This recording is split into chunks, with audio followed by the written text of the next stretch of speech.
Hello, good morning traders.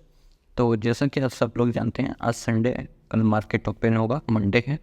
और हमें अपनी कुछ पुरानी पोजीशंस को एग्जिट करना होगा या फिर कुछ नए पोजीशंस को हमें एडॉप्ट करना होगा। तो इसी के सिलसिले में हमारे जो स्विंग ट्रेडिंग है वो सबका अच्छा ही चल रहा होगा। तो हमने स्विंग ट्रेडिंग के लिए 5 नए स्टॉक्स लेके आए हुए हैं। और इनमें से कुछ स्टॉक्स लाइक या तो वैल्यूज की बेस्ड पे हैं, या तो ब्रेकआउट्स पे हैं, या तो फिर कुछ ग्रोथ पोटेंशियल को देख के इन तीनों बेसिस पे हमने स्टॉक्स आपके सामने लाए हैं। तो चलते हैं अपनी स्क्रीन पे और पहला स्टॉक्स देखते हैं। तो पहला जो हमारा स्टॉक है वो है केफिन टेक्नोलॉजीज़। और ये स्टॉक जो है वो हमने ब्रेकआउट के पर्पज से ले रखा है। तो चलिए आ जाते हैं अपने स्क्रीन पे और डालते हैं केफिन टेक्नोलॉजीज। तो ये स्टॉक अभी अपने ब्रेकआउट पे, मतलब कि इस वाले ब्रेकआउट पे है। और चांसेस जो हैं वो ये हैं कि अगर ये अपना एक अच्छा ग्रोथ पोटेंशियल दिखाता है तो हम इसमें अपनी लॉन्ग पोजीशंस को बना सकते हैं, लाइक फॉर 10% या 15% के टारगेट को हम लेके यहाँ पे चल सकते हैं। मैं यहाँ पे 15% की टारगेट्स पे लेके चलूँगा, क्योंकि कंपनी देखने में तो बहुत ही ज़्यादा अच्छी है मेरे हिसाब से। और इसका जो स्टॉप लॉस रहेगा वो 5% का रहेगा इस लास्ट वाली कैंडल की क्लोजिंग पे। स्टॉक आप देख सकते हैं यहाँ पे अच्छा खासा 1 डे का रिटर्न दिया है, लगभग 5% का रिटर्न दिया है। कंपनी टेक्नोलॉजी सेक्टर में बहुत ही ज़्यादा अच्छे से काम कर रही है ना कंपनी। हमें तो कंपनी देखनी नहीं है, क्योंकि ये हमारा जो पोजीशन है वो शॉर्ट टर्म के लिए है। तो हम लोग ज़्यादातर चार्ट्स को ही देख के अपनी पोजीशंस को बनाएंगे। तो इसी की वजह से मैंने कंपनी का ज़्यादा डीप एनालिसिस नहीं किया। अगर आप लोगों को करना है तो आपको सिंपली जाना होगा यहाँ पे क्रोम पे और सर्च कर लेना होगा स्क्रीनर।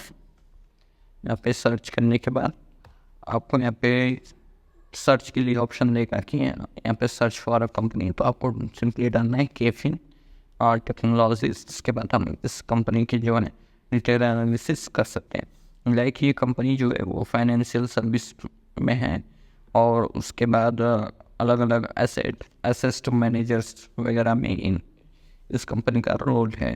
तो कंपनी को देख सकते हैं आप, ये अपने पीयर कंपेरिजन में 5th नंबर पे है। कंपनी का क्वार्टर वेरिएशन और सेल्स क्वार्टर करोड़ में ये अच्छा खासा है। FIS की होल्डिंग भी 16% है इसमें। और उसके बाद इसका जो 1 ईयर का रिटर्न है वो भी 120% है। तो आ जाते हैं अपने बाकी चीज़ों पे। अगर आपको ऐसे ही डीप एनालिसिस करना होगा कंपनी वाइज तो आप कर सकते हैं। बाकी मैंने आपको एक कंपनी का करके दिखा दिया ताकि हम कैसे कर सकते हैं। तो चलिए अब अपने दूसरे स्टॉक्स की तरफ चलते हैं, जो है KPIT टेक्नोलॉजी। तो यहाँ पे मैं सर्च कर लेता हूँ KPIT टेक्नोलॉजी। बाकी इस स्टॉक्स का आप अपने हिसाब से यहाँ पे long position, short term position देख सकते हैं। टारगेट मैंने सेट कर रखा है कि 15% का टारगेट है मेरा। अगर मुझे 10% भी मिलेगा या 8% मिलेगा तो मैं अपना सोचूंगा कि पोजीशन एग्जिट कर लो। अगर उस स्टॉक्स में मोमेंटम नहीं रहा तो लाइक वैल्यूज नहीं रहे उस स्टॉक्स में, तब अगर वैल्यूज अच्छा खासा आ रहा है तो फिर मैं 15% के लिए होल्ड करूँगा। ठीक है, तो अब अपने दूसरे स्टॉक्स की तरफ चलते हैं, KPIT टेक्नोलॉजी।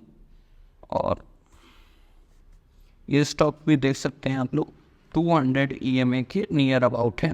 लाइक अगर ये यहाँ पे हम इसको देखें तो ज़रा सा ये 19-20 ऐसे बोल सकते हैं कि और 200 EMA को क्रॉस ओवर करने में थोड़ा सा ही कम है। और अभी इसने लास्ट प्रीवियस डे में 3% का रिटर्न दिया है। कंपनी का जो फंडामेंटल्स है वो काफ़ी ज़्यादा अच्छा है। मैंने फंडामेंटल्स पढ़ रखे हैं। अब अगर मैं इस वीडियो में पूरा बताऊंगा फंडामेंटल्स उस कंपनी की तो वीडियो काफ़ी ज़्यादा लंबी हो जाएगी। तो सिंपली हम लोग अपने पोजीशंस को इसमें देख लेते हैं, उसके बाद फिर हम नेक्स्ट स्टॉक की तरफ चलेंगे। तो इसमें मैंने अपना पोजीशन और 10% का रखना है, लाइक इसके ऑल टाइम हाई, इसके हाई तक, यहाँ तक। और इसके बाद भी कंपनी अप जा सकती है अगर कंपनी में वो ग्रोथ पोटेंशियल होगा या फिर कंपनी के अगर क्वार्टर रिजल्ट्स अच्छे हैं होंगे तो। बाकी अभी तो हम चार्ट्स को देख के ही चीज़ें कंसीडर कर रहे हैं। तो लाइक हमें यहाँ पे 200 EMA का ही ये क्रॉस ओवर देख के ट्रेड लिया है मैंने।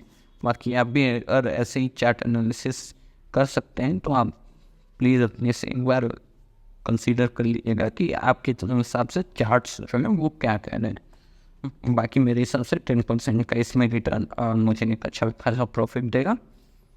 तो चलिए फिर हम थर्ड में अपने थर्ड स्टॉक्स की तरफ चलते हैं जो है DLF है। ये भी 200 EMA या फिर ब्रेकआउट के हिसाब से ही है DLF। हाँ, ये ब्रेकआउट के हिसाब से ही है, हमने इसमें देख रखा था। ये देखिए अपनी ब्रेकआउट के पास में भाई थोड़ा सा डाउन है, आई थिंक मेरे हिसाब से 2-3% डाउन है। और कंपनी का जो ग्रोथ पोटेंशियल वो अच्छा खासा हमें दिख रहा है, लाइक ये 3% डाउन है। और अपने ब्रेकआउट से लाइक अगर यहाँ पे ब्रेकआउट इसका मैं मानूँ तो ज़्यादा डाउन नहीं है, फिर भी थोड़ा सा डाउन है ये। तो इसके अंदर जैसे कि लाइक प्रीवियस जितनी भी कैंडल्स हैं वो आप देख सकते हैं सारी ग्रीन्स बनी है। तो मे भी चांसेस आ रहा है कि यहाँ तक अपना मतलब ब्रेकआउट जरूर देगा, एक बार हम कंसिडर कर सकते हैं। तो इसमें भी हम अपना 10% का टारगेट लेके चलते हैं और यहाँ पे हमारा 10% का टारगेट है। और हमें स्टॉप लॉस भी मिनिमम 5% का तो रखना ही होगा। तो स्टॉप लॉस 1 सेकेंड में 5 सेकेंड का रख लेता हूँ, इसको कट करता हूँ, फिर समय यहाँ से लेता हूँ और 5% का अपना स्टॉप लॉस लगा दूँगा। 5% का यहाँ पे हमारा स्टॉप लॉस ये लग चुका है और 10% का हमारा जो है वो प्रॉफिट रहेगा। तो यहाँ पे 1:2 के हिसाब से हम लोग यहाँ पे चल रहे हैं।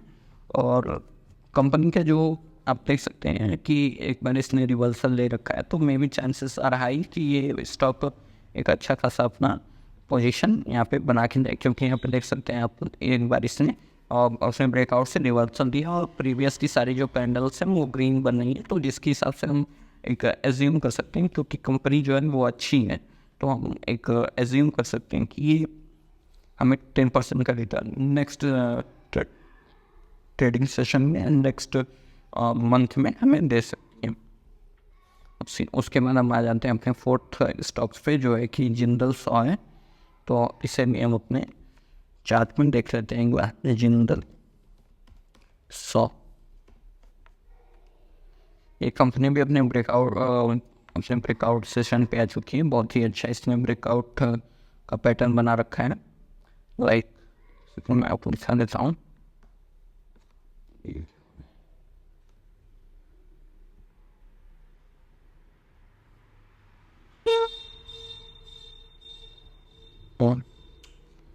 एक सेकेंड, हाँ, तो ये देख सकते हैं आप कंपनी ने काफ़ी ज़्यादा बार इस पॉइंट को सपोर्ट किया है। अरे आई थिंक रेजिस्टेंस किया है इस पॉइंट को, इसने काफ़ी बार रेजिस्टेंस किया है। यहाँ से कितनी बार ये यहाँ पे उड़ा है और उसके बाद फिर यहाँ पे इसने फाइनली ब्रेकआउट दे दिया है इस वाले पोजीशन पे। और करता हूँ कुछ क्या हो एक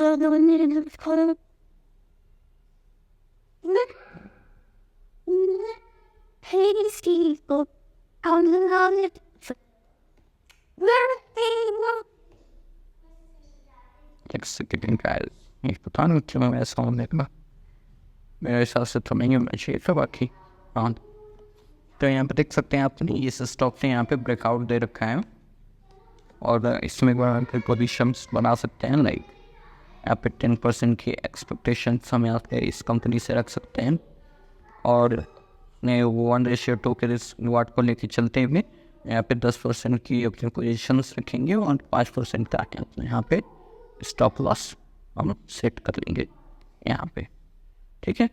तो कंपनी बाकी अच्छी है मेरे हिसाब से, और जिनका स्टॉक आधा काफ़ी नाम भी है, तो इस कंपनी को हम कंसिडर कर सकते हैं। बाकी लास्ट जो स्टॉक है वो है गोदरेज प्रॉपर्टीज़, और इस स्टॉक में मैंने प्रीवियसली एक बार देखिए ब्रेकआउट दे रखा था, लेकिन ये ऊपर जाके फिर हमें मेरे टारगेट तक नहीं पहुंचने दिया, और अब ये फिर से स्टॉप लॉस को टच करते हुए अपने फिर से लाइक ग्रीन कैंडल्स बनाते हुए अपने टारगेट की तरफ जा रहा है।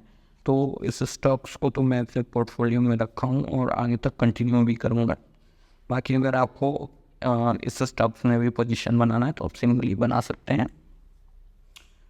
और गैस अभी एक बेस्ट बात ये बता दूँ कि अगर आपको कोई भी स्टॉक्स बाई या सेल करना है तो आप जनरली 9 या फिर 9:30 तक मत क्या करें, क्योंकि इस टाइम मार्केट में जो है वो हाई बहुत ज़्यादा रहती है, लाइक पीपल्स आर बाइंग।